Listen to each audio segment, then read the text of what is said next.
Oh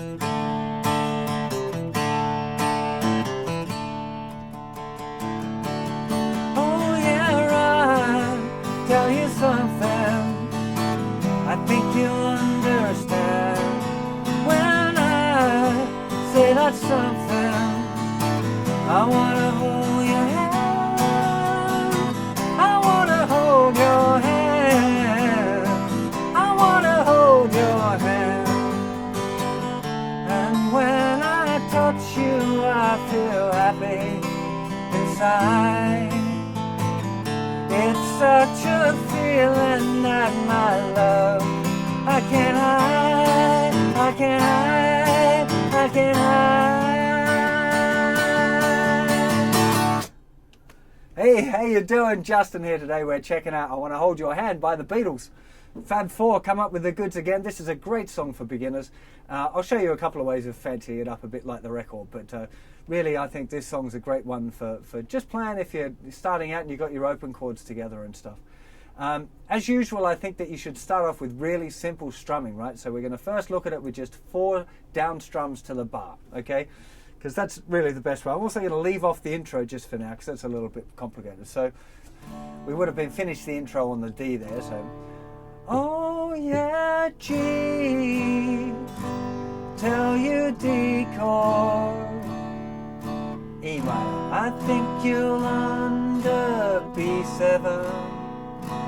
When G, say that D chord, E minor, I wanna hold your B7, a bit high, C, I wanna D your G, E minor, C, I wanna D your G.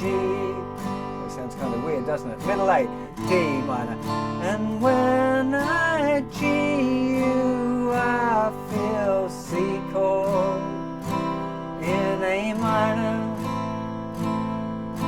D minor. It's such a G chord that my C I can't D, I C D,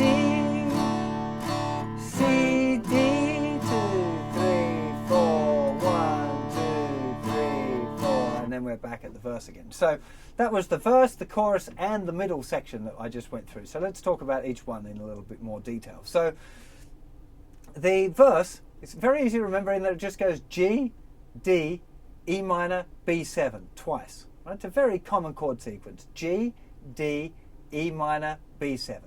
Okay?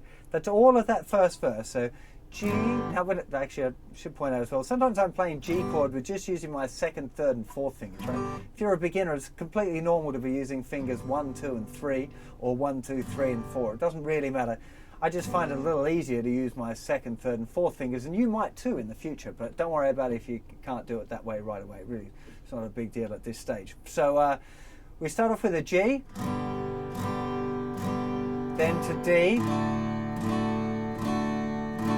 E minor, to B7, and make sure that you keep that 2nd finger down when you're going from the E minor to the B7. Keep the 2nd finger down as a little anchor. It'll help you do that chord change. So it's doing that twice. Very simple. And it's 4 strums on each chord. When we get to the chorus, we're looking at now 2 strums on each chord. So like half a bar on each one. So we'd have C, D, G, E minor, C, D, and then a bar of G at the end. Okay? C, I wanna D your G, E minor, C, I wanna D your G. Kind of sounds a bit weird and a bit rude, that one. Anyway, but it's half a bar each except for the end, the bar on the G chord, that one. When we get to the middle 8, we're back to 1 chord, 1 bar per chord, and we change to a D minor first. Then we're going to a G, then to a C, to an A minor.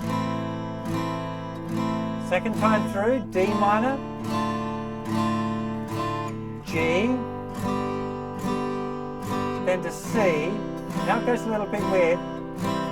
D, 2, 3, 4. 1, 2, 3, 4. 1, 2. So just at the end there, the I can't hide bit, we've got a little chord change that's just happening on beat 4. So we're starting off on it's got one bar of C, my C,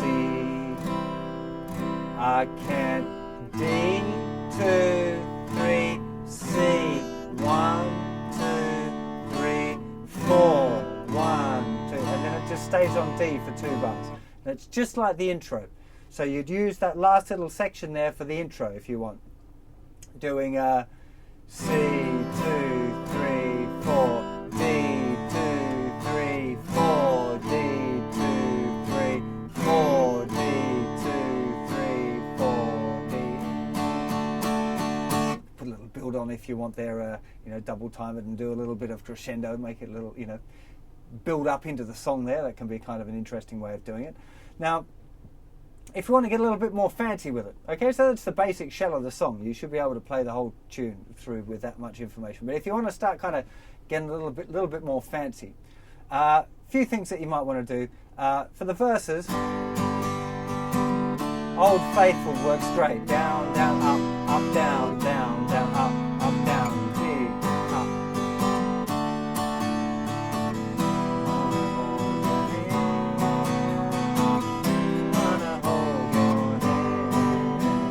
For the chorus, however, Old Faithful doesn't work, so you'd have to change. So at that point, you probably just want to be going to down strokes, just like you would be doing if you were doing a simple version. On the record, it sounds a little bit more like he's playing bass, chord, bass, chord, bass, chord, bass.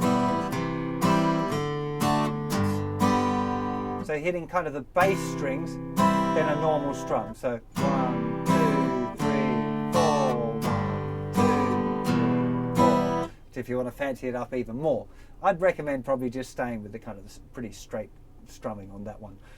In the middle, sounds really nice to do a little bit of arpeggiating, meaning picking out individual notes. Now, this is not something for beginners. If you're doing like stage 4 stuff, this is going to be a little bit tricky, but perhaps toward the end of your beginner's course, you come back and revisit this tune, just going like...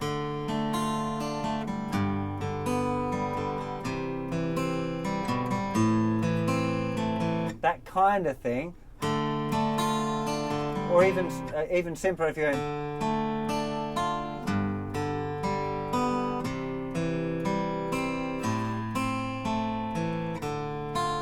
picking like on each beat. It'll just sound nice as a kind of a thing to bring in there. It gives it a little bit of contrast between the verses and the choruses to have this middle 8, which is quite different. Just, part of that thing when you're playing songs and you kind of make it up to the next level. First step is just being able to play the tune right the way through, and once you can do that, then you want to start thinking about making the song nice for the listener, and using those kind of different dynamics is a really good thing to do, because if it's the same all the way through, it just gets a little bit boring, I guess. So one more little bit of detail for you, a little bit more like the record. So the little intro thing. If you start off with a D chord, but you just use your first and third finger, so leave your second finger off. Leave your third finger down and move your second finger to the 3rd fret of the 5th string and your first finger to the 2nd fret of the 4th string. It's kind of like the lower notes of a C chord. If you play 5th string, 4th string, and then lift those fingers off and play a D, that's a lot more like what you hear on the record.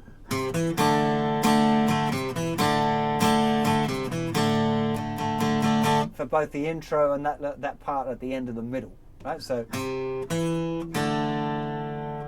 note C, 3rd fret, 5th string, the note E, which is the 2nd fret, 4th string, and then to a little D chord, which is just the open 4th string, 2nd fret, 3rd string, and 3rd fret on the 2nd string. You don't need to worry about playing the whole chord.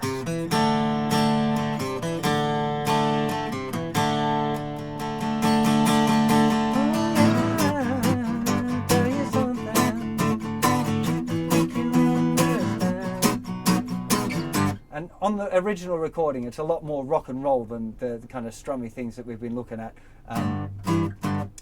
This is kind of an intermediate course kind of thing where you learn your 12-bar blues.